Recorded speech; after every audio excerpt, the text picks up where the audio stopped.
I recently read Stop Overthinking by Nick Trenton. If you overanalyze past events or worry about upcoming events to the point where you can't focus and feel irritable, you are overthinking.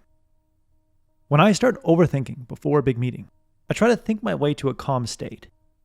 But after reading Stop Overthinking, I've learned that I cannot think my way out of overthinking. Even if I devise a perfect plan, my mind will continue to race if my anxiety remains elevated. If you're overthinking and want to regain control of your mind, you must reduce your anxiety. Here are 3 powerful methods to rapidly reduce your anxiety and regain control of your mind when your mind is racing. Method number 1, 5-4-3-2-1. Doctors use the 5-4-3-2-1 method to help patients overcome panic disorders. When I use the 5-4-3-2-1 method, I feel as though I'm stopping time in the midst of a chaotic situation, like Doctor Strange in a Marvel movie. Here's how the 5-4-3-2-1 method works. Slowly count down from 5 to 1. As you count down, use each number as a cue to engage one of your 5 senses. So 5, look at 5 different objects in your environment. 4, hear 4 distinct sounds. 3, feel 3 sensations. 2, detect 2 smells. And 1, identify 1 taste. If you're sitting in your office, you could do a 5-4-3-2-1 by first seeing the tree outside your window, the clouds in the sky, then the pen on your desk, then the picture hanging on the wall to your right, and the cup of coffee on your desk to your left. Then hear the air coming out the vent in the ceiling, the voice of a coworker, the sound of your breath, and the hum of your computer fan. Then feel the weight of your body against the chair, the fabric of your shirt touching your skin, and an object within reach like a pen or cup of coffee. Now detect an odor in the air and the scent of your deodorant or perfume. And finally, taste the coffee in the glass in front of you. If you don't have a drink in front of you, you might pay attention to whatever flavor is lingering in your mouth. The more you explore your taste sense, the more you'll discover that your mouth has a taste of its own. This 5-4-3-2-1 method leverages the fact that human consciousness cannot do more than one thing at a time. You can be aware of a thought or a sensory experience at any moment, but not both. Think of consciousness like a special ball of awareness that can move in and out of your body. When you're lost in thought, that ball hovers inside your brain, bouncing around like a pinball with all the what-if scenarios. What if this happens? What if that happens? What if I'd done things differently?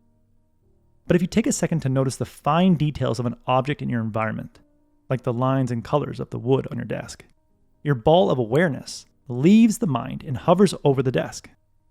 Now, you're no longer consumed by thought, because your awareness has shifted away from your mind. By performing the 5-4-3-2-1 method, you keep your ball of awareness outside of your head long enough to interrupt the anxiety, overthinking, more overthinking, vicious cycle, and regain a sense of control over your anxiety and your mind. Method number 2, counter-belief experiment. Behind every overthinking episode is a debilitating belief.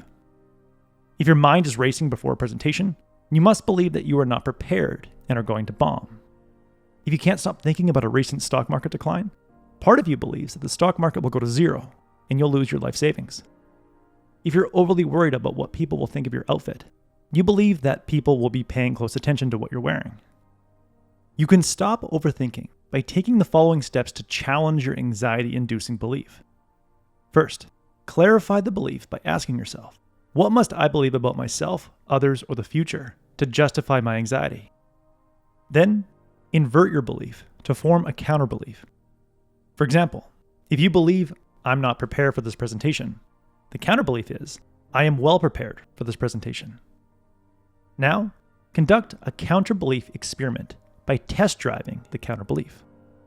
Spend at least 1 minute living as though the counter-belief were true. So for example, you could live the next 60 seconds believing you're well prepared for your presentation and see how that affects your anxiety and your thoughts. Or you could live the next 60 seconds believing the stock market will recover in the next 3 years and see how that affects your anxiety and your thoughts.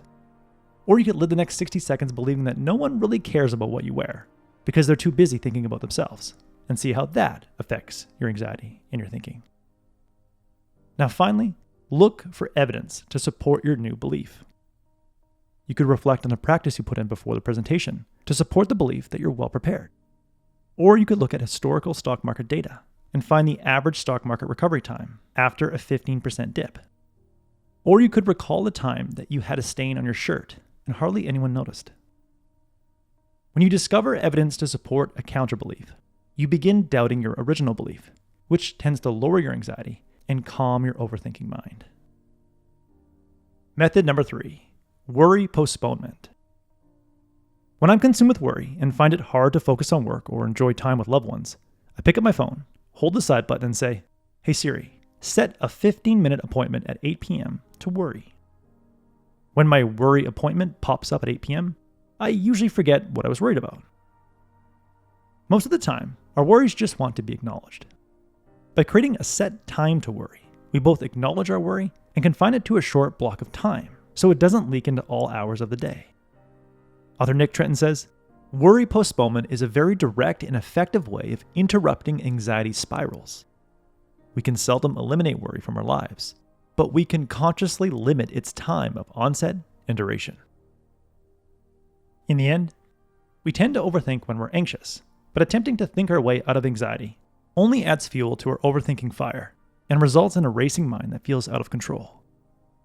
When your mind starts racing, reduce your anxiety and regain control of your mind by either engaging your 5 senses as you count down from 5 to 1, clarifying the belief/assumption fueling your anxiety, and then conducting a counterbelief experiment, or postponing your worry to a short block of time later in the day or week.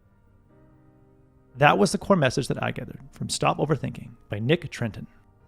There are some fantastic techniques in this book to reduce anxiety and stop overthinking. I highly recommend it. If you would like a 1-page PDF summary of insights that I gathered from this book, just click the link below and I'll be happy to email it to you. If you already subscribe to the free Productivity Game email newsletter, this PDF is sitting in your inbox. If you like this video, please share it. And as always, thanks for watching and have yourself a productive week.